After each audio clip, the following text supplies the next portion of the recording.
There's a moment when everything you thought you knew about ancient Egypt collapses. When the golden temples and sacred rituals reveal something far darker beneath their polished surfaces. When you realize that the most beautiful structures in history were built to hide the most unspeakable things. Today, we're going inside those temples, and what we find there will change how you see the ancient world forever. The girl's name was Nefertari. She was 9 years old when her father told her she would meet the gods. She believed him. Why wouldn't she?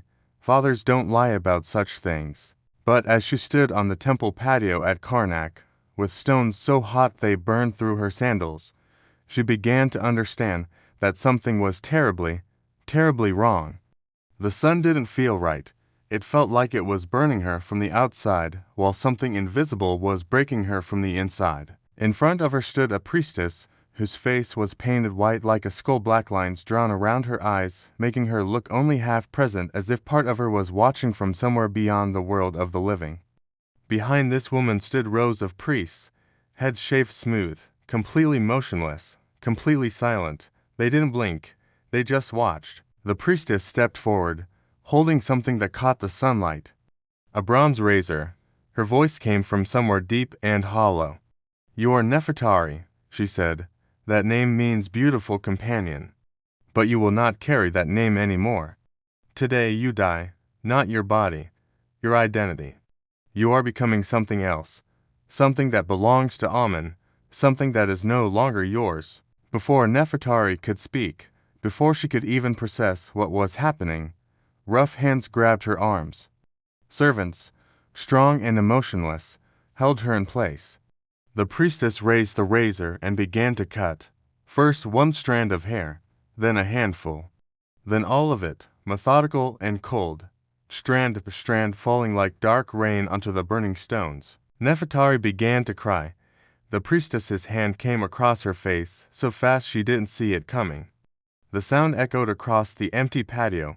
"Servants of Amen do not cry," the woman said quietly, dangerously. "You are no longer human in the way that other humans are human. You are an offering, you are property, you are a tool. And tools do not have the luxury of tears." Most people imagine temple virgins as something romantic. Elegant women in white linen, honored servants performing beautiful rituals, choosing religious service as a noble calling. This image is a lie, and it's a lie that reveals just how perfectly ancient propaganda worked. How completely the architects of this system succeeded in hiding what they were really doing behind sacred language and stunning architecture. What you just witnessed wasn't cruelty in isolation. It was protocol, a procedure refined over thousands of years. The careful explanation of what each cut meant, the first removing her from the world of men, the second from her family, the third from herself. These weren't quaint traditions. They were mechanisms of control, designed to destroy the girl and rebuild her as a function. The temple virgin system wasn't a spiritual practice. It was a machine, engineered with calculated precision to extract something precious from girls and women while erasing their humanity beneath layers of ceremony and protocol. And here's what made it so effective. It looked beautiful from the outside. The temples were magnificent. The ceremonies were complex and moving. The art was extraordinary. The gardens were masterpieces. But none of this beauty changed what was happening in the receiving chambers. None of it changed what occurred in the inner sanctums. None of it changed that children were being delivered into a system designed to use their bodies and erase their identities. The beauty wasn't incidental to the horror. It was essential to it. The elegance made the cruelty invisible. The refinement made the exploitation look like tradition. And everyone, from pharaohs to farmers, accepted it as the natural order of things. If you believe that understanding how systems of power worked in the past helps us recognize them in the present, if you think the people who suffered most deserve to be remembered despite every attempt to erase them, then leave a like right now and subscribe. Because these stories need to travel, they need to be heard, and they need to be told with brutal honesty, without looking away, without romanticizing what actually happened behind those beautiful walls. To understand what happened next to Nefertari and thousands of girls like her, we need to understand the machinery of the temple system itself. This wasn't an unfortunate excess happening at the margins of Egyptian society. This was central to how the most powerful institutions in Egypt functioned. The position of temple virgin was literally written into religious law, codified in the administrative structure of the priesthood. They were elaborate hierarchies. Some girls became designated as concubines of Amun, others served different gods. Within each category, there were ranks based on factors the girls themselves couldn't control, and below all of these were girls whose status wasn't officially recorded at all, occupying a legal gray zone where virtually anything could happen to them and no one would ever know. But what happened to these girls once they passed through those temple doors was worse than most historians ever dared to fully acknowledge. The daily existence of a temple virgin was structured with obsessive, suffocating precision. She woke before dawn in darkness so complete it felt like being buried alive. Servants dressed her in garments appropriate to her rank and the day's ceremonies. Every aspect of her appearance was controlled. Her hair, once it grew back, was arranged in prescribed styles. Her face was painted according to exact protocols. She wore jewelry in specific quantities. Her body was perfumed with particular oils. All of this preparation could take 5 or 6 hours. A girl could spend half her waking life simply preparing her body to be seen, learning in those endless hours that her body was not hers. It was a surface to be edited according to specifications set by others. It was a display, an advertisement for the power of the gods as represented by their priests. After preparation came ritual. Temple virgins moved through the temple in strict order determined by rank. They performed ceremonies refined over centuries, sometimes millennia. Every gesture had meaning. Every movement had been prescribed. Every word they spoke had been written down and memorized. They made offerings of incense at exact angles. They poured libations in prescribed rhythms. They sang hymns at mandated pitches. They bowed at specified depths. Every single moment was occupied by ritual and protocol. A virgin quickly learned that maintaining any sense of individual identity, asserting preferences, expressing opinions, or even having thoughts that contradicted official narratives was dangerous. Punishment was administered swiftly and often without explanation. A virgin who questioned a priest or showed anything that could be interpreted as disrespect might be confined to dark chambers with minimal food, sometimes for weeks. Others were beaten. The violence wasn't random. It was calibrated to instill a specific kind of fear, the fear of consequences so severe and so unpredictable that absolute compliance became the only rational choice. But the real machinery of the system operated in the inner sanctum. This is where the elegant protocols of religious hierarchy crashed into the reality of power. In the temple system, a virgin's status fundamentally meant she lived in a state of constant potential availability. Priests could summon any virgin at any time. When the summons came, and they came unpredictably, she was brought to the sacred chambers. The encounter was always framed in refined religious language. She was being blessed by the god. She was being chosen for divine favor. She was receiving the god's essence.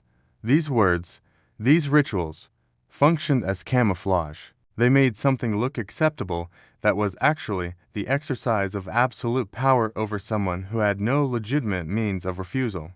There were virgins summoned frequently. There were virgins summoned once and never again. And there were virgins never summoned at all, who lived in suspended animation, waiting for a purpose that would never materialize, knowing their entire existence had been deemed unnecessary.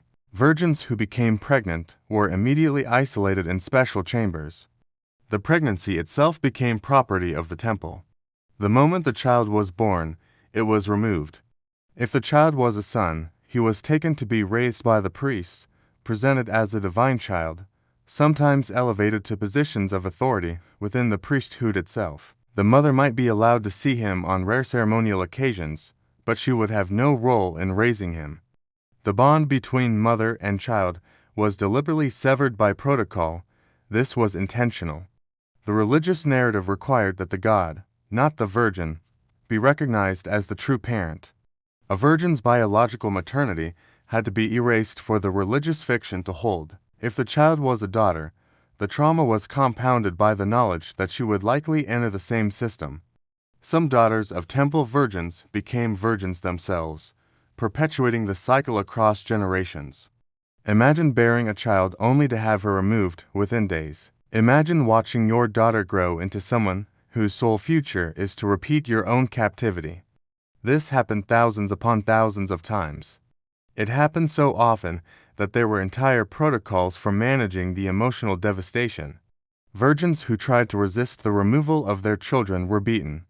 Virgins who expressed grief were told they were dishonoring the gods. The Temple of Amun at Karnak employed hundreds of these women at any given time. The Temple of Ra at Heliopolis had its own population. Smaller temples throughout Egypt maintained their own groups. Across the empire, across centuries, we're talking about tens of thousands of lives consumed by this system. Tens of thousands of girls who entered those temples and never left, who died inside those walls without ever seeing their families again, without ever having a choice about what happened to their bodies, without ever being allowed to exist as anything other than property that could prey. And here's what haunts me most. We know their system existed because it was too large to hide completely. We have administrative records, we have architectural evidence, we have fragments of protocols, but we don't have their voices.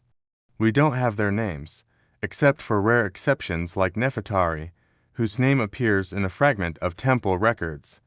We don't have their stories in their own words.